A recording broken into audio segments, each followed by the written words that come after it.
Que a paz do Mestre Jesus esteja no coração de todos nós. Graças a Deus. É um tema bastante interessante esse que eu estou trazendo para vocês, a ingratidão dos filhos, mas é importante a gente ver da onde que surge isso. A ingratidão dos filhos está lá no Evangelho segundo o Espiritismo, lá no capítulo 14, onde ele vai tratar de honrar ao pai e à mãe. E traz aquelas passagens bonitas e coloca, inclusive nos 10 mandamentos, tem honrar ao pai e à mãe. E a gente muitas vezes fica nessa questionamento, o que é honrar a pai e a mãe? Nós, materialistas que somos, estamos só preocupados com questões econômicas, com sustentar, ou pior, quando não temos essa condição, só de querer estar próximo. Muitas vezes utilizamos de maneira equivocada esse amor tão intenso que temos e às vezes queremos solucionar isso levando o pai e a mãe para viver com a gente. Tem gente que faz isso, não sei, só que ao invés de levá-lo para deixá-lo descansando, colocam para tomar conta da casa, né? Coloca a mãe para cozinhar, o pai para ser o zelador, tomar conta da casa. E não é que deixa viver lá no melhor quarto da casa, coloca lá naquele quartinho do cantinho lá, escanteado, muitas vezes envergonhado até de que está ali. Isso é muito comum, muitas vezes a gente acaba observando isso. E quando a gente fala em honrar pai e mãe, a gente está falando exatamente, não em você simplesmente dizer que eu amo meu pai e minha mãe, mas fazer exatamente aquilo que eles muitas vezes fizeram. É que muitas vezes tem gente que faz um movimento inverso, fala, mas eu não recebi isso, então eu não vou dar. É engraçado pensando em como nós somos hipócritas naquilo que nós fazemos nas nossas vidas muitas vezes. Recebemos, em algum momento achamos que estamos satisfeitos e vamos embora e quando chega a volta, acha que não precisa mais. Acha que não foi feito nada por ele e não foi feito nada que ele achava que merecia. Nós somos cheios de merecimento muitas vezes, achamos que merecemos tudo. Primeiro porque somos egoístas muitas vezes. Somos egoístas de achar que você fez muito, então você merece receber muito. E esquece que o mandamento de Jesus não tem nada a ver com retribuição. Quando Jesus estabelece que nós devemos fazer a caridade, ele não está falando que você, quando fazer a caridade, deve receber alguma coisa em troca. Não fala nunca que você só pode fazer a caridade se alguém alguma vez te ajudou em fazer alguma coisa. É exatamente o contrário. O mandamento de Jesus vai falar exatamente que nós devemos fazer ao outro independente de quem seja e da forma que o seja. Que o próximo é aquele que necessita do nosso amor, do nosso carinho, independentemente do que você vai receber. Até porque não é um sistema de troca, não é um sistema de dar, toma lá, dá cá. Deus não trabalha com isso. Talvez nós trabalhemos com essa ideia, com esse conceito de que nós só podemos fazer ao outro se o outro fizer por nós. A caridade, ela é, por isso que Jesus vai nos dizer que a mão esquerda não veja o que a direita esteja fazendo.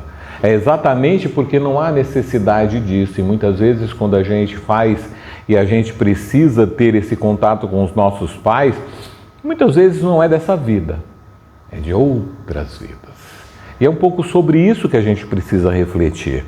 Nós precisamos refletir e a doutrina dos Espíritos nos faz refletir exatamente de onde vêm esses elementos da nossa vida, da nossa existência, que nós precisamos construir e reconstruir na nossa própria existência e na existência atual.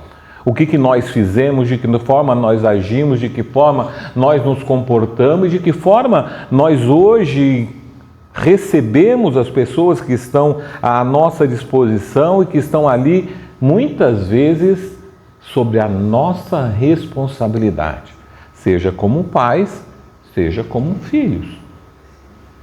Num primeiro momento como pai, num segundo momento como filho, porque nós, como todos, Vivemos um ciclo que hoje nós ajudamos, amanhã seremos ajudados, independentemente de qualquer coisa. Vivemos num corpo físico que ele é necessário de ajuda. Nós somos o único ser na Terra, se considerarmos animais, que os seus filhos não andam por conta própria. Se você vê qualquer desses animais da natureza que a gente encontra por aí, um cavalo nasceu, dali 5 minutos ele está andando. Male, vai lá fazer, quem já viu o parto de um animal, vê como que funciona, está em pé, experimenta botar um bebê lá e mandar ele fazer as coisas sozinho. Depende de nós, depende muito de nós. Por isso que nós aprendemos a andar a pé, de pé, para poder segurar os nossos filhos, para cuidar. Tudo faz parte desse processo de aprendizado que nós precisamos entender e ver como isso funciona. A lei da reencarnação vai nos ensinar muito dessas coisas, muito desses elementos. E eu trago essa lição, talvez está lá no Evangelho segundo o Espiritismo, quis fazer essa pequena introdução porque ela é fundamental para a gente saber do que está tratando lá no capítulo 14 do Evangelho segundo o Espiritismo, é exatamente honrar pai e mãe. E ele vai falar lá no item 9 sobre a ingratidão dos filhos. Ele vai falar exatamente sobre a ingratidão dos filhos e vai começar dizendo exatamente quando deixa a terra, o Espírito, ele está falando aqui sobre o processo. Ele fala desse processo exatamente que nós todos passamos e quando nós deixamos essa vida, nós saímos daqui com muitos problemas. Porque nós não fazemos boas coisas, nós temos problemas e vamos para o plano espiritual buscando consertar muitas vezes, reaprender lá no plano espiritual para ficarmos preparados para voltar. Aprendemos, chegamos lá com ódio, com rancor, com maldade no coração, porque nós saímos daqui e somos exatamente o que nós somos. Nós não mudamos a nossa característica quando nós desencarnamos. Ao contrário do senso comum que acha que quando a gente desencarna a gente vira anjo, é exatamente o contrário. Nós permanecemos exatamente com todos os defeitos, com todas as qualidades quando a gente está no plano espiritual. Então, se a gente tem ódio, se a gente odeia, se a gente fez o mal, se a gente tem rancor, se a gente tem inveja, a gente permanece lá, só que aí consciente de que você precisa mudar. Quando a gente está no plano espiritual, a gente tem essa consciência. E aí, no plano espiritual, nós vamos aprender, nós vamos conhecer, nós vamos passar muito tempo lá, nós vamos passar muito tempo tentando aprender e fechar essas feridas que nós abrimos quando estávamos aqui encarnados. Vamos falar por que eu fiz isso, da onde surgiu isso, qual é a relação com os meus pais, qual é a relação com os meus filhos, por que eu fiz o mal ou por que eu fui abandonado. Nós vamos tentar entender isso, vamos tentar compreender. Aí vai chegar um momento em que vamos entender uma coisa. Bom, algo é importante para a nossa transformação, a ideia de caridade. A senha fundamental para a nossa transformação, seja aqui, seja no plano espiritual, é a caridade. É saber que nós podemos receber e fazer para com o outro aquilo que é importante. Então podemos entender que a lei de caridade é aquela que nos transforma. É aquela que faz com que nós possamos construir a nossa vida espiritual a partir do amor, a partir da doação. E podemos retornar, aí nós já estamos preparados. Quando nós começamos e aprendemos a senha da caridade, nós já estamos preparados para retornar. Como retornar? Nós vamos reencarnar. De que forma? Tentando restabelecer aqueles problemas que nós criamos quando estávamos aqui. Aquele mal, aquela inimizade, aquele sentimento de ódio que nós criamos como estávamos aqui, a partir do momento em que nós estamos preparados, nós pensamos em voltar. E aí nós vamos tentar voltar. Após anos e anos de meditações e prece, o espírito aproveita de um corpo em preparo na família daquele a quem detestou, e aí nós resolvemos. Vou resolver um problema, porque eu vou voltar exatamente onde eu tenho problema. Todos nós, sem exceção. Nós não voltamos para... Como eu sempre falo, nós não estamos aqui para passar férias. A gente veio para encarnar, para a gente passar por dificuldades e vencê-las. Não para sofrer, mas para vencer, para mostrar que nós somos capazes, para mostrar que nós estamos capacitados para transformar. E muitas vezes nós escolhemos exatamente aqueles espíritos que vieram, que nós causamos problemas, causamos situações complicadas para retornar. Por isso, essa é a grande lição que Deus dá. A lei de reencarnação é fabuloso. Porque vocês imaginam a situação. A família. A família é um instrumento maravilhoso criado por Deus e que ela vai fazer com que a gente reflita como que a gente consegue transformar. Imagina esses dois espíritos aqui, inimigos, que resolvem escolher, falam assim, eu vou ser filho, ou aquela, se escolhe, ele vai ser meu filho, nós nos odiamos, mas nós queremos resolver esse problema. No plano espiritual é mais tranquilo a gente combinar isso. Combina, olha, vamos voltar lá? Beleza, a gente vai ter que resolver esse problema. E aí chega, ele faz o quê? Aquela pessoa que se odeia, um vai ser mãe e o outro vai ser filho. Qual é o primeiro, quando vocês ouvem a palavra mãe, Dia das Mães é semana que vem. Quando a gente fala de mãe, qual é o sentimento que a gente tem? O que essa pessoa significa? Carinho, amor, aconchego. Toda vez que a gente lembra das nossas mães, então, existem algumas exceções, obviamente, mas o sentimento mais natural de quando a gente pensa na nossa mãe é alguém que me cuida, alguém que me ama, alguém que vai me aconchegar, vai me carregar no colo.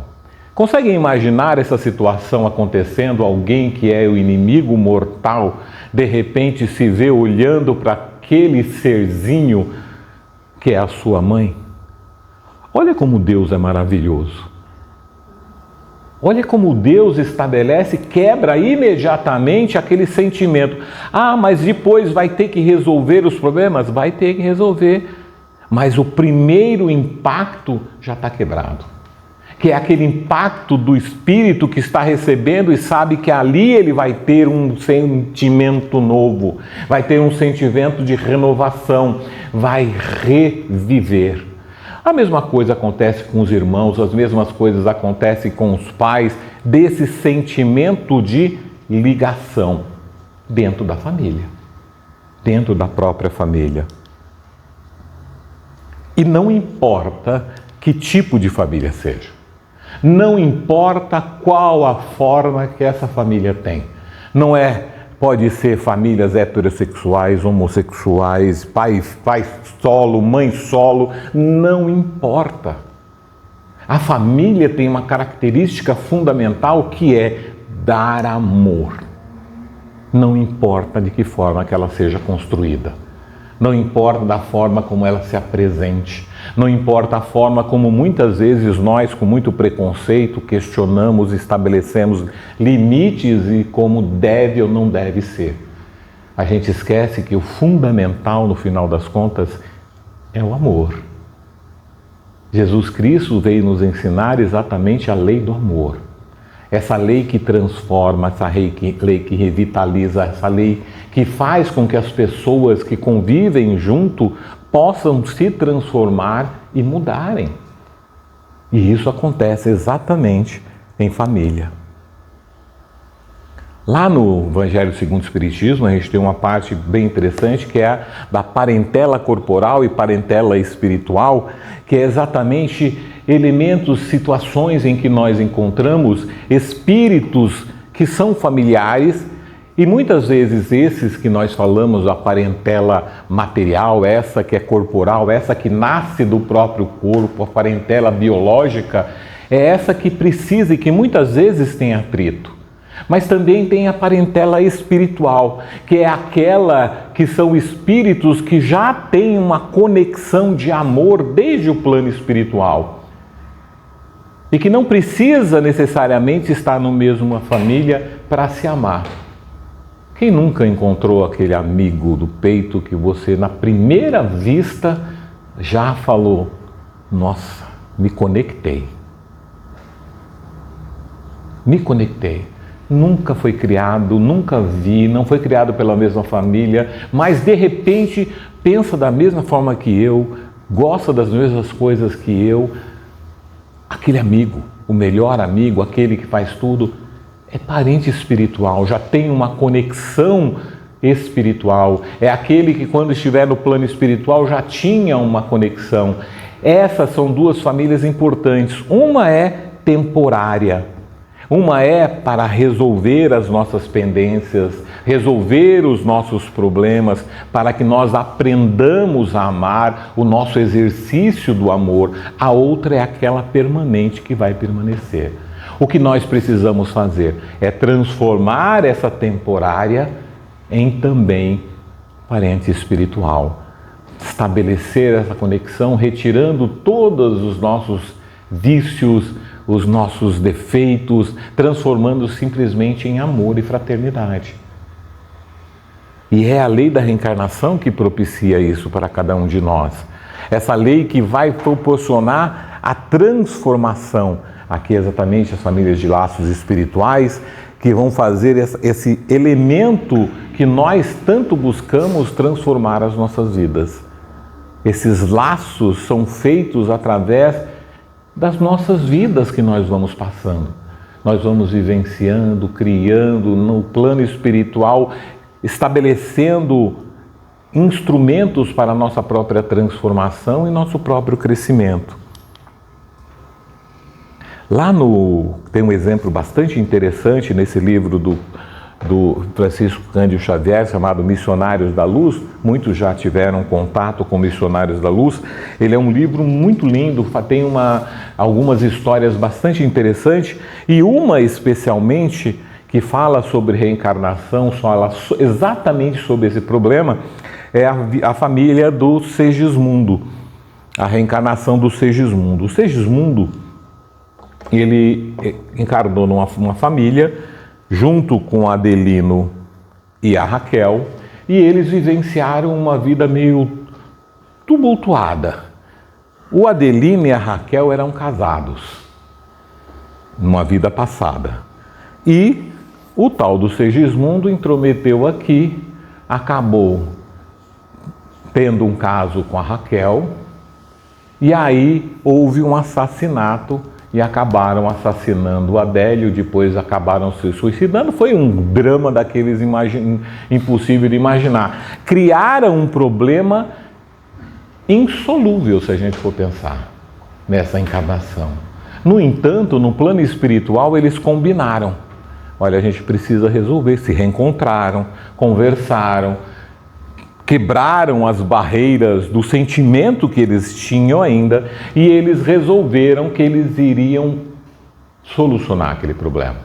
Que eles iriam solucionar e iriam reencarnar. Os dois encarnaram primeiro para se encontrarem, para casarem, e teriam o Segismundo como filho. Exatamente, como eu tinha falado, para quebrar aquela ideia, para transformar aquele sentimento que eles precisavam e o arrependimento acontecer. Quando eles estão num processo de reencarnação, acontecem alguns problemas. Porque o Adelino, quando eles estão na preparação para a Raquel engravidar, eles têm uma reunião no plano espiritual, e ele está muito receoso de que ele tenha o Segismundo como filho. Porque aquele sentimento todo de vidas passadas acaba surgindo no coração dele.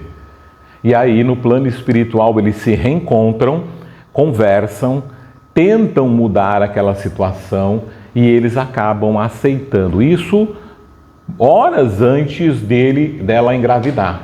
Até o momento que ele aceita que ele vai engravidar, que ele vai deixar. Ela também estava muito receosa disso, ela acaba aceitando também, ele acaba ela acaba engravidando e o Segismundo acaba nascendo e acabam construindo e revivendo esse sentimento que era muito pesado para eles. Essa história, ela dá o exemplo exatamente disso que a gente está falando, da reconstrução de pessoas através da família. A reconstrução de sentimentos e de espíritos, a reconciliação através da família, daquilo que a família proporciona, daquilo que a família nos mostra e nos demonstram para todos nós a nosso poder de transformação.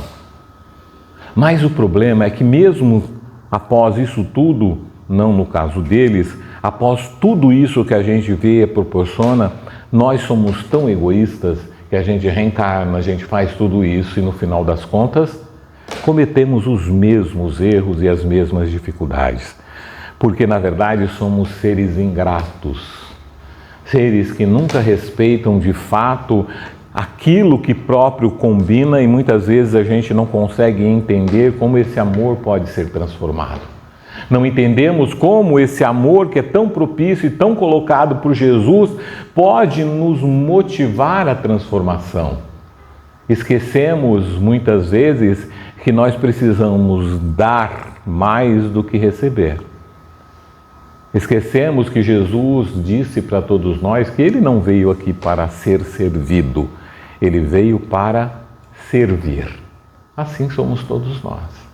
Se nós de fato queremos aprender, queremos transformar e vivenciar como espíritos melhores, nós precisamos, através da caridade, aprender o processo de servir, fazer ao outro aquilo que você gostaria de que fizessem com você, de proporcionar, através do amor, da caridade, da fraternidade, algo para o bem do outro.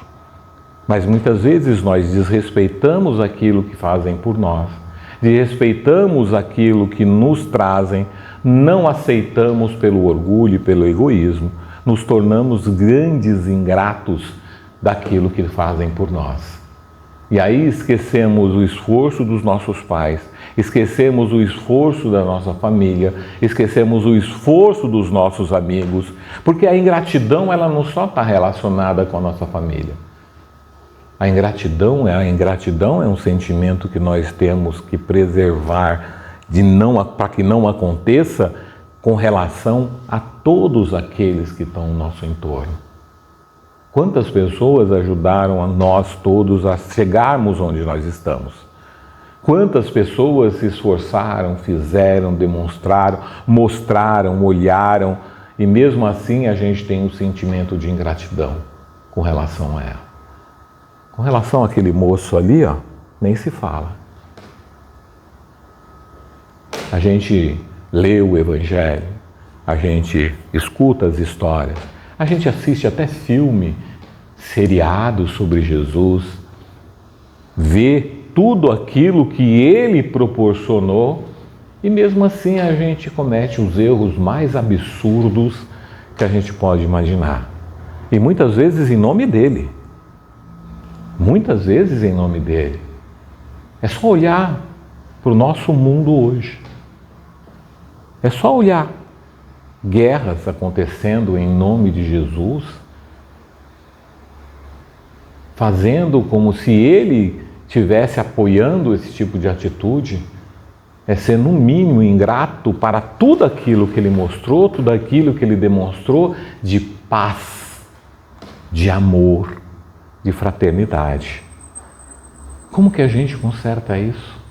Como que a gente pode, a partir do nosso exemplo, transformar esse sentimento e demonstrar o que nós podemos fazer para transformar as nossas vidas e a vida daquele que está do nosso lado? Nós julgamos demais, julgamos as pessoas por o que elas são, julgamos as pessoas pelo que elas não são, julgamos pelas pessoas por aquilo que nós imputamos a ela, julgamos as pessoas como se nós fôssemos seres perfeitos, orgulhosos que somos, orgulhosos porque nos achamos superiores, nos achamos capazes, estabelecemos limites de sentimento que só nós poderemos resolver. E no final das contas somos aqueles que mais precisam. Somos aqueles que mais necessitam da ajuda, do amor, da fraternidade e da gratidão. A gente precisa entender isso para transformar as nossas vidas. Lá na pergunta 937 do Livro dos Espíritos, está ruim de ler, para o homem de coração, as decepções oriundas da ingratidão e da fragilidade dos laços de amizade não são também uma fonte de amargura? Então, está perguntando, o Kardec pergunta exatamente sobre, olha, mas esse sentimento de ingratidão também não é algo que nos torna mais amargos? Vai falar a resposta dos Espíritos exatamente. São, porém, deveis lastimar os ingratos e os amigos infiéis. Serão muito mais infelizes do que vós. A ingratidão é filha do egoísmo e o egoísta topará mais tarde com corações insensíveis como o seu próprio foi. Muitas vezes a ingratidão nos fere, nos machuca e a gente fica magoado com isso. Mas a gente também precisa entender que, apesar de ficarmos magoados, o perdão é fundamental. O perdão é um instrumento fundamental. E aí a gente precisa entender exatamente isso. O ingrato sofre muito mais. É difícil compreender isso porque a gente sempre, quando sofre uma ingratidão, a gente se acha, e é verdade que acontece assim, o alvo, a vítima. Mas quando a gente pensa em tudo aquilo que a gente viu, quando a gente pensa em tudo aquilo que Jesus nos ensinou, a gente vai entender que quem está aqui sendo infiel, sendo ingrato, vai sofrer muito mais. Porque é esse que não conseguiu ainda vivenciar a transformação. E se a gente não conseguir, a partir desse exemplo e dessa oportunidade, aprender o outro ensinamento que é o perdão, a gente também cai na mesma armadilha. O ensinamento da ingratidão, ela tem dois elementos fundamentais. Sempre quando se estabelece um elemento de algoz e vítima, a gente precisa tomar muito cuidado, porque o algoz, sim, ele precisa de algum tipo de punição, mas não somos nós que devemos punir. Ele precisa ter uma forma de regeneração, sim, mas não somos nós que temos que estabelecer. O próprio ensinamento do Evangelho já vai estabelecer isso. A própria lei da reencarnação já estabelece isso. Ninguém sai impune na lei de Deus. Ninguém sai impune. Então nós não podemos também, por conta disso, querer nos colocarmos também nesse patamar de precisarmos de punição. Porque se a gente não entender o grande ensinamento do perdão, o grande ensinamento da transformação individual de cada um, a gente vai fazendo um círculo vicioso. Sabe aquelas famílias do Nordeste que viviam, um matava um, que matava o outro, que matava um, e ficava aquele ciclo vicioso que nunca se resolve e a morte permanece? Eu lembro que muitos anos atrás tinha lá a cidade de Exu, tinha essa fama que a família tal matava o da família, aí depois eles iam, matava o sobrinho, que matava o outro sobrinho. E isso não acaba nunca. E aí quem é o culpado? Ah, quem começou? Não importa quem começou, eu quero saber quem vai acabar com isso. Quem vai terminar com isso? Porque senão a ideia da ingratidão fica algo interminável. Eu fui ingrato para você, você vai ser ingrato para mim. E aí, como que se resolve a situação? Como que nós podemos vivenciar e transformar isso? Somos capazes, já estamos aqui porque nós temos essa capacidade de transformação. As decepções oriundas da ingratidão não serão de molde a endurecer o coração e a fechá-lo à sensibilidade? Aí ele vai responder o seguinte: a natureza deu ao homem a necessidade de amar e de ser amado. Um dos maiores gozos que lhes são concedidos na terra é o de encontrar corações que, como o seu, simpatizem na alegria que esses encontros proporcionam. Tem o homem as primícias da felicidade que o aguarda no mundo dos espíritos perfeitos, onde tudo é amor e benignidade. Desse gozo está excluído o egoísta. Então a gente sabe que esse instrumento de transformação vai propiciar que nós, no plano espiritual, aí sim, com a verdadeira recompensa. Porque nós pensamos na recompensa aqui. O que eu vou ganhar amanhã se eu fizer tal coisa? Mas a gente não pode esquecer que a nossa felicidade verdadeira não é daqui, é no plano espiritual. E lá sim, excluindo os egoístas que só pensam em si próprios, já receberão aqui a sua recompensa, aquela que ele tanto almejou, aquele que de fato vivenciar o amor, o perdão e entender a responsabilidade do outro perante si. E entender que esse orgulho que nós temos de muitas vezes não aceitar a ajuda dos nossos filhos, não aceitar a ajuda dos nossos amigos, podem exatamente provocar um sentimento de ingratidão também. Eu acho que já está acabando. E aí daí não poderá nascer-lhe a ideia de que seria mais feliz se fosse menos sensível? Pode, se preferir a felicidade do egoísta, né? Se você acha que ser feliz é aquilo que você vai encontrar aqui, então haja dessa forma melhor, buscando solucionar dessa forma. Triste felicidade é essa. Saiba, pois, que os amigos ingratos que o abandonam não são dignos de sua amizade e que se enganou a respeito deles.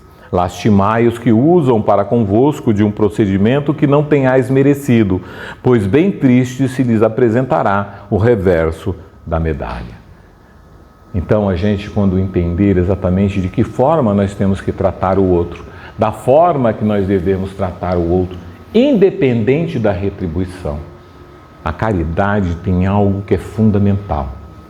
Não esperem que o outro te trate bem. Não espere a resposta do seu bom dia. Não. Faça o seu. Faça a sua parte. Isso é que é importante. Você quer tratar bem os seus pais? Trate. Você quer tratar bem os seus filhos? Trate. Não espere que aquilo seja o remédio ou seja um instrumento para que depois, quando você estiver velhinho, alguém te trate bem. Não, porque se for assim, só é egoísmo. Só é uma forma de tentar vender o amor, tentar de vender a caridade. Quando a gente fala do verdadeiro amor, da verdadeira caridade, a gente simplesmente faz. Esquece, faz. Recompensa, que importa?